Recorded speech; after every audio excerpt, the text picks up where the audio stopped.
Hi, everybody. We are going to work on mean, median, mode, and range in this video. This is actually a sixth grade standard in Indiana. So by seventh grade, it's kind of just assumed that everyone knows how to do it. So it gets used within other lessons. So I try to get this in with my pre-course skills, or at least before we start all that statistics and probability and data and those kind of things. So this is hopefully just a review for you, or if you found this and you're not one of my seventh grade students, hopefully it helps you. The first tip that I want to give you is to always make sure that your numbers are in order from least to greatest. You definitely want them to be for your median, but honestly, I just think it really helps for the others too. It's so much easier to see what's going on if they're already in order. So the ones you're going to see on here, they will be in order.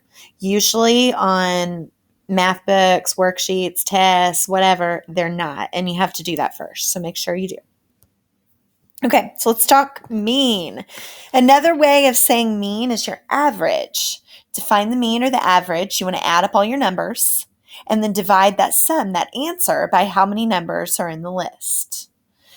Okay, if you're doing this with me, if you want to pause and grab a calculator, because I don't see any reason in the world why we shouldn't be able to use a calculator on this, I'm going to add these numbers. So 30 plus 30 plus 31 plus 32 plus 32 plus 38 plus 39. I get 232. And especially when I'm using a calculator, it is so easy to hit the wrong button. I always just real quick do it again and make sure my answer matches. There's nothing worse than knowing how to do the problem than getting the answer wrong because of some silly mistake like that. So yes, I get 232. I'm going to divide that by 1, 2, 3, 4, 5, 6. There are 7 numbers in my list. 232 divided by 7, I get 33. I'm going to round to 0.14. So that means my average is just a little bit over 33. And if you look at your numbers, I mean, that makes sense, right? It's within that group of numbers. It's not something that's totally outrageous. If your numbers range from 30 to 39 and you get some tiny or some huge number, you probably want to do it again. It should look like the numbers that you're getting. It should be in the 30s for this. Median is your middle number. So when they're all in order, it's the one that's exactly in the middle. I usually start by telling my students just to cross them off one at a time and see where you land. So this one has a median of 32. You can only have one median, and there is always a median. You're never going to write 2 numbers. You're never going to say none. There's always one median. So I wanted to do one more example where you have an even number of numbers, because like on that first one, I had 7, right? So 3 on each side and then 1 right in the middle. When you have an even number of numbers, you're going to have 2 that split the middle. Now, sometimes you get lucky like this and they're the same. So then you just use that number. If they're not the same, then you average them. You find what would be exactly halfway between. So like if it's 40 and 50 that split the middle, it would be 45. If it's 91 and 93, it would be 92. So whatever's halfway in between them. And if you can't tell just by looking, just add those 2 numbers and divide by 2. Okay? Mode is your most frequent. It's what you have the most of. That might be one number. It might be more than one number in your list, or you might have no mode at all. You have to have a most to have a mode. So I started, this first example is the same data set that we've been using, but then the next 2 I adjusted just a little bit so that you kind of see what I'm talking about with this. On the first one, let's see, I see 230s. I see 232. So I have 2 modes, 30 and 32.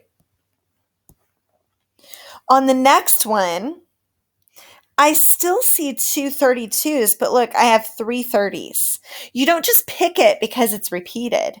You need a most to have a mode. So even though, yes, I've got repeated 32s, I have more 30s than anything else. So 30 is my only mode. on this one. On the next one, they're all repeated the exact same number of times. I don't have a most, so I don't have a mode. You'll never say that they're all modes. If you don't have a most, then you don't have a mode. Range is super easy. It's just your biggest minus your smallest. So my biggest number is 39. My smallest number is 30. So my range is 9. That's it. One thing that you might be asked to do with this, to take it one step further, an outlier is a number that's far away from the others in the list. So I always tell my students to think of, like, if you're at a birthday party and you invited the whole class and everybody showed up, but maybe you've got that one kid who just kind of hangs by himself. So everybody else is playing musical chairs or something, and you've got one kid who's standing by the wall in the other room because he didn't want to play. He's there. He's part of the party. He's part of the group, but he doesn't look like he's with the group. He's an outlier. So I want to know, how does a small outlier affect the mean, median, mode, and range? So what I did on this one was I added in a small outlier, the 1 there. It's part of the list, but it doesn't look like it really belongs with all the rest, right? It's really far away from those other numbers on a number line. Okay, I don't want to refigure all these here. The range was easy. I'm going to put the originals first. My original range was 9 because it went from 30 to 39. My original modes were 30 and 32. My original median, remember the 1 wasn't there, so my original median was 32. And my original mean, let me see, I know it was a decimal, 33.14. I need to have those there so that I can see how the new ones compare. Okay, so let's find these answers again, but this time with that small outlier included. So for the mean, if I add all those numbers up, so I had 30, I think it was 232, wasn't it? So this would be 233, but I don't want to flip back again and I don't trust myself. Yep, so 233, but this time instead of dividing by 7, I'm going to divide by 8. 233 divided by 8 gives me 29. I'm going to round it to 0.13. So how does a small outlier affect the mean? It lowers it. How about the median? Now I have 8 numbers. So 1, 2, 3, 4 on this side. 1, 2, 3, 4 on this side.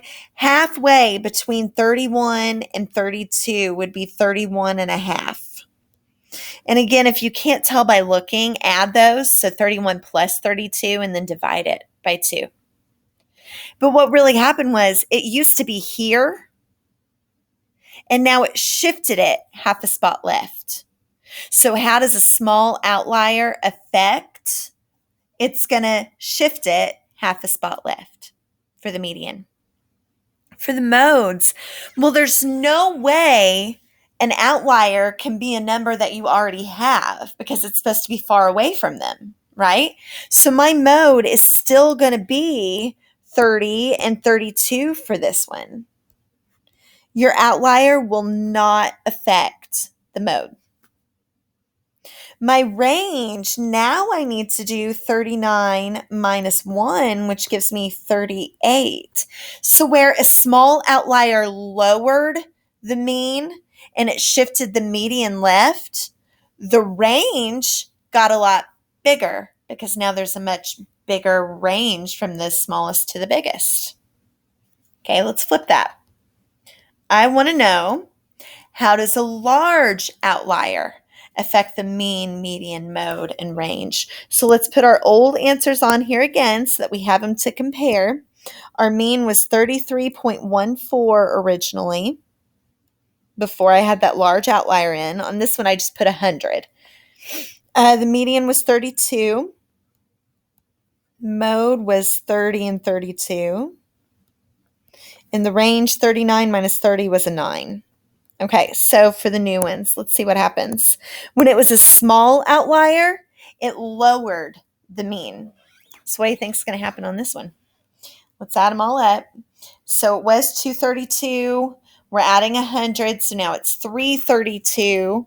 We need to divide by 8 this time instead of 7 like we did originally. And if I take 332 divided by 8, I get 41. I cannot write and talk at the same time today, I swear. It's great when a teacher says that, right? That they can't write and talk at the same time. So 41.5, a big outlier did in fact increase the mean. The median, now originally it was splitting halfway between 32 and 32, which was still just 32. But now, oh no, it wasn't, because we have 8 now, we had 7 before, right? It was exactly right here. It was exactly on that 32 when I had 7 numbers. But now I have 8 numbers. So 1, 2, 3, 4, 1, 2, 3, 4. Now it's halfway between the 32 and the 32. So I hope I didn't do that backwards on the first one. No, I didn't. We were right. Okay, so now it shifted it half a place to the right. This one with your median, sometimes when it shifts it, it'll change. Sometimes it won't. It depends on if you have those repeated values. This one, even though it shifted it, it didn't actually change the median because by shifting, I was still at the 32. There's no change there. The mode is never going to change by an outlier because an outlier, by definition, can't be one of the numbers that's already there. So that one's never going to be affected. The range will be, though. So this time, biggest minus smallest is going to be 100 minus 30, which is 70. Your range is always going to increase. It doesn't matter if it was a small outlier or a big outlier. It puts a much bigger variety in your numbers, right? A much bigger difference between the smallest and the biggest, depending on or regardless of which side the outlier is on. So that's how outliers work. And that's what you need to know for that section. Thank you for watching. Hopefully you made it all the way to the end and this helped you with any questions that you had. If you need help with any more middle school math lessons, feel free to subscribe. My channel is Math with Luger. I'm not in it for subscribers though. I'm just hoping to help some people with math. Thanks so much. Until next time. Bye.